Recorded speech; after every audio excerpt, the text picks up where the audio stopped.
সাবেক দুর্যোগ ও ত্রাণ প্রতিমন্ত্রী মুহিবুর রহমানের বিরুদ্ধে রাষ্ট্রীয় তহবিল নয়-ছয়ের অভিযোগ উঠেছে। ঘূর্ণিঝড় রেমালের ক্ষতিগ্রস্তদের সরকারি সহায়তা না দিয়ে দেয়া হয়েছে আওয়ামী লীগের নেতাকর্মী আর অনুগত সংবাদকর্মীদের উঠেছে এমন অভিযোগ।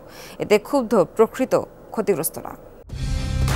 কালার এক্সপার্ট, জর্জ স্যাপ এবং মাইল্ড অন হ্যান্ডস টেকনোলজি সমৃদ্ধ অরিক্স ক্রিস্টাল ওয়াশ আপনার লন্ড্রি এক্সপার্ট। ২৬ মে সন্ধ্যাবেলা উপকূলীয় এলাকায় প্রবল বেগে আঘাত হানে ঘূর্ণিঝড় রেমাল। লণ্ডভণ্ড হয়ে যায় সাগরকন্যা কুয়াকাটা। ঝড়সহ অন্যান্য প্রাকৃতিক দুর্যোগে ক্ষতিগ্রস্তদের রাষ্ট্রের ঐচ্ছিক তহবিল থেকে অর্থ সহায়তা দেন সাবেক দুর্যোগ ও ত্রাণ প্রতিমন্ত্রী মোহাম্মদ মুহিবুর রহমান। ৯ জুন মন্ত্রণালয়ের একটি প্রজ্ঞাপনে দেখা যায়, বরাদ্দকৃত ৭.৫ লাখ টাকা পেয়েছেন ১২৩ জন। প্রত্যেককে দেওয়া হয়েছে ৫ থেকে ১০,০০০ টাকা। অভিযোগ উঠেছে ১২৩ জনের কেউই দুর্যোগে ক্ষতিগ্রস্ত নন। অসহায় দুস্থদের জন্য বরাদ্দ সেই অর্থ দেওয়া হয়েছে স্থানীয় আওয়ামী লীগের নেতাকর্মী এবং অনুগত সংবাদকর্মীদের।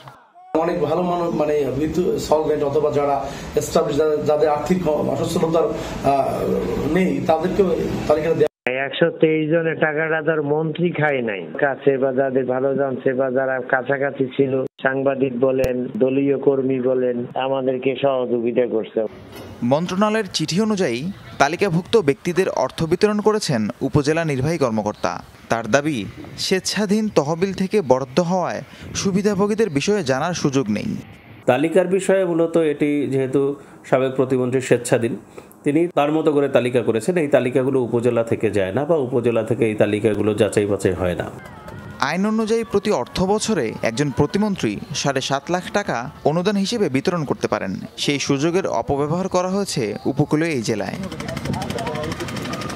রাহিম সারোয়ার, যমুনা নিউজ।